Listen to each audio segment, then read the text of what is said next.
আজকে ফেরারত টানার সময় কুমারঘাটে যে ঘটনাটা হলো, আমি শোকাহত এই ঘটনাতে এবং নিহত পরিবারদের প্রতি গভীর সমবেদনা জানাচ্ছি। ভাবতে অবাক হয় যে এই রথটা যখন শুরু হয়, ফেরারত বলতে যা বুঝি এই পথ দিয়ে রথযাত্রা গেছে এবং আজকে উল্টো রথ টেনে আবার রথটাকে আনা।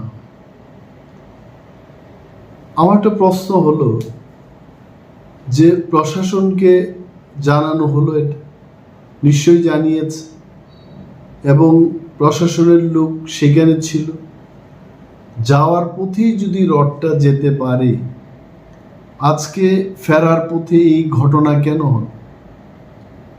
সেখানে প্রশাসনিক আধিকারিকদের জানা উচিত ছিল, জিজ্ঞেস করা উচিত ছিল।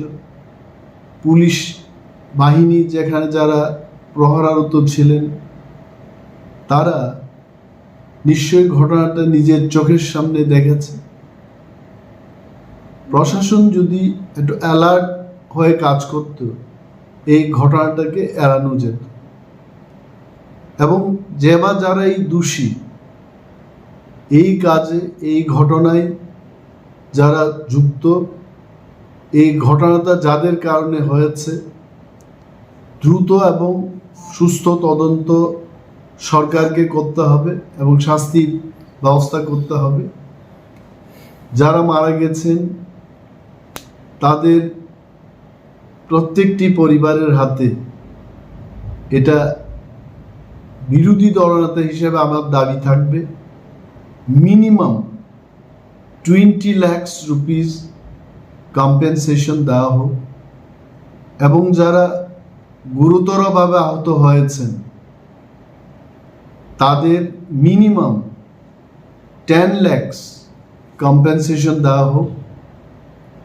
যারা চিকিৎসাধীন রয়েছেন এখন, তাদের সমস্ত চিকিৎসার ব্যবস্থা সরকারের খরচেই হোক এবং সরকারকে ফ্রি ট্রিটমেন্ট তাদেরকে করাতে হবে, এটা আমার দাবি থাকবে। অ্যান্ড দি কালপ্রিটস, যারা এই ঘটনায় যুক্ত, যাদের কারণে এই ঘটনা হয়েছে, আবারও বলছি, দ্রুত তদন্তের মাধ্যমে তাদের বিরুদ্ধে কঠোর ব্যবস্থা গ্রহণ করা হোক।